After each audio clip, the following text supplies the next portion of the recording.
Good morning, circuit wizards.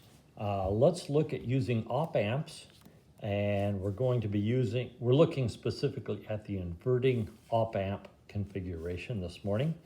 Now, I'm just going to be using the formulas developed in your class, in your text, and I'm going to be using the ideal op amp assumptions, which basically means no current going to either inputs. The voltage between these two is 0, so whatever voltage is at this input shows up at this input. And we have 0 output resistance on this little amplifier here. Okay, so with those assumptions, we know that I have 0 volts here. This symbol just means all of these guys are connected to a big copper bus that runs across the bottom. That's ground. Okay, so I have 0 volts here, which means I have 0 volts here. That means there's going to be 0 volts at the negative input. So whatever current goes through R1, it can't go in here because there's infinite impedance. That current goes through here. And at the output, we have the output is negative.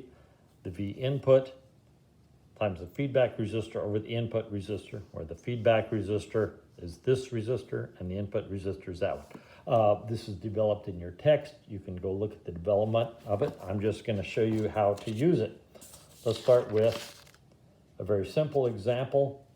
Here we have an input resistance of 1K, a feedback resistor of 4.7 K ohms, and we have an input voltage of 150 millivolts. The question is, what is the output voltage going to be? Well, this is a nice, easy one. When we look at this, we recognize that this fits exactly, it looks exactly like our standard inverting op amp configuration. So we can just use the formula developed in the text. The output for this guy is going to be negative VN, 150 millivolts, times the ratio of 4.7 K ohm over 1 K ohm. K's cancel, and we end up with, let's see, punching this in my calculator, I get about 705 millivolts. All right, so as long as we have something that looks like this, it's fairly easy to work. However, as I'm sure you notice when you get to your homework, they don't all look exactly like that. So we're gonna look at a couple of other examples. Here is an example. Now you notice this looks very similar in that we have the same voltage, we have the same input resistance, the same feedback resistance. What's different is now we've added this 20 K ohm resistor to here.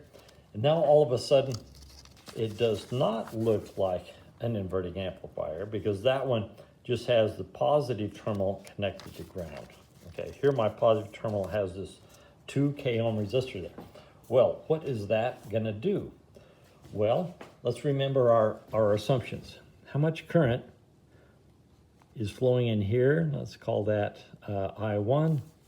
Well, this has infinite input impedance, input resistance, so we know there's 0 amps, 0 milliamps going in here. So how much current do I have flowing through this guy? We have 0 amps flowing through there. So there's no current at all flowing through here. We know we have 0 volts here. If there's 0 current through here, do I know what the voltage is at this terminal? Why, yes, I do. Ohm's law, V equals IR. I is 0. Doesn't matter what this resistance is. I'm still going to have 0 volts at this point. So as it turns out, because there's no current going in or out of this terminal, that resistor has no effect on it. Where's my tag? All right.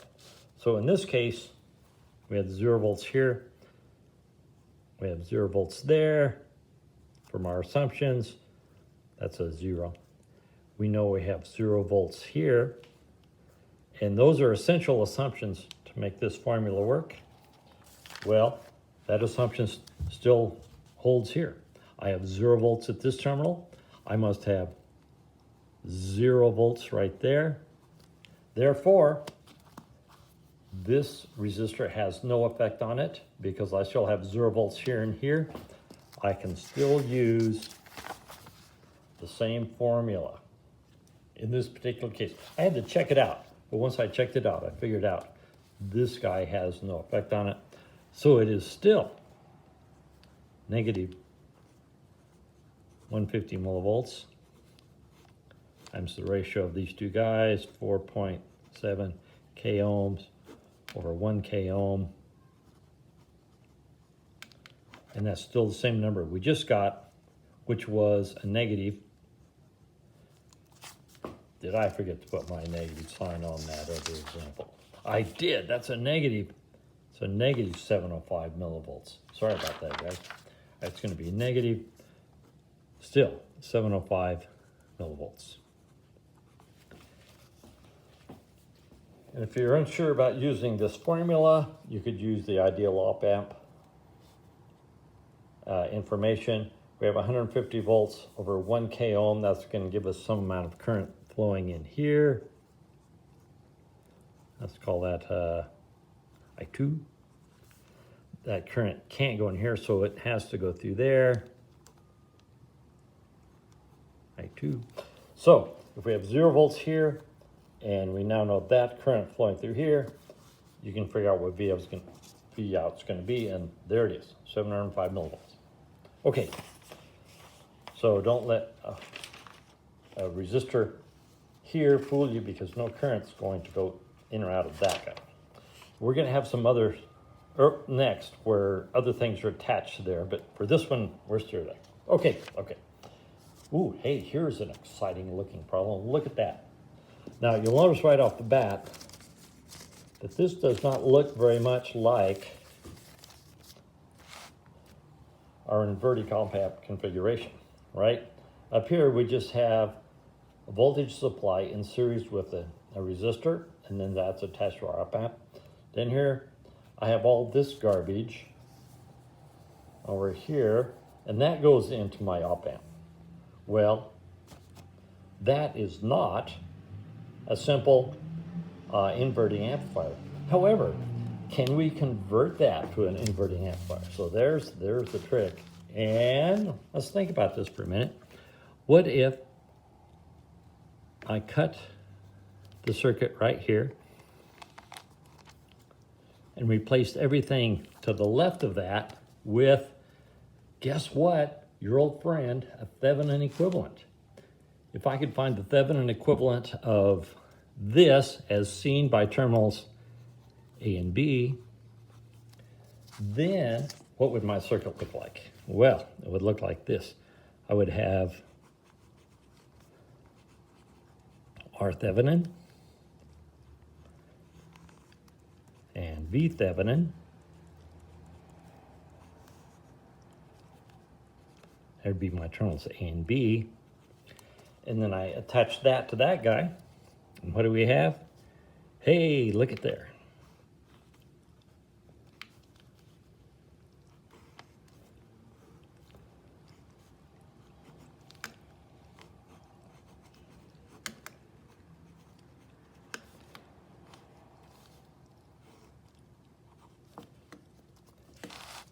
And we have a resistor over here.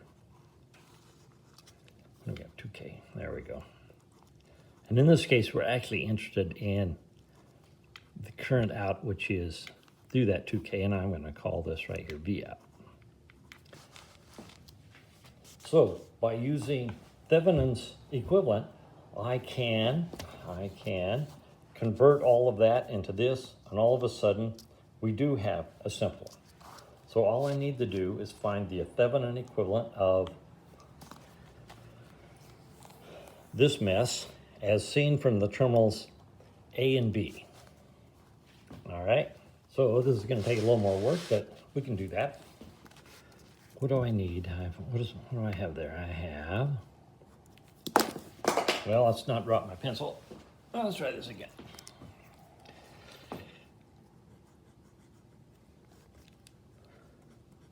4K ohm. And there's 4K ohm. And here's a 2K ohm and 750 millivolts.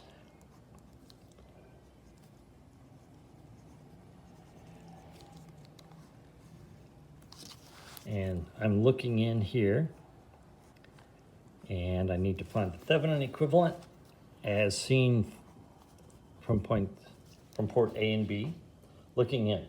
Now, I'm not going to show you all of the work because it's very tiresome, and you guys are experts at it anyway. But as it turns out, the Thevenin resistance looking into A and B is 5.33 repeating K ohms, and the Thevenin voltage comes out to be 500 millivolts.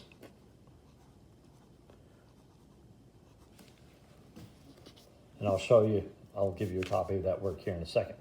But now that we know this, we can plug it in back here. We know the Thevenin resistance is 5.33 K ohms. And my Thevenin voltage is 500 millivolts.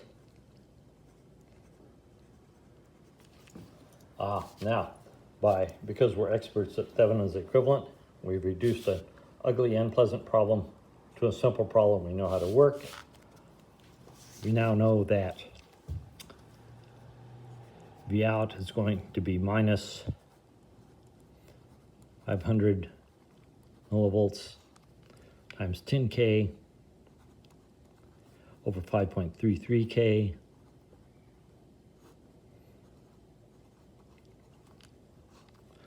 That comes out to be negative, what do we have?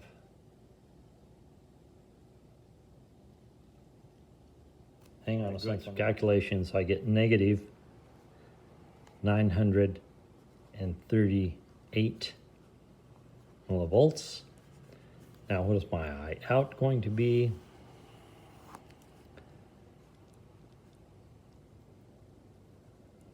It's just this voltage over that resistance. What do you have? Negative 938 millivolts over 2,000 ohms, 2K ohms. And that does come out to be minus 468 microamps. There we go. And there's that guy. There's the plan. If you want to see the work on how I got those Thevenin's numbers, here's a copy of that for you. You can look at that there quick. Pause the video if you want more details. All right, there's a couple of examples of inverting amplifiers.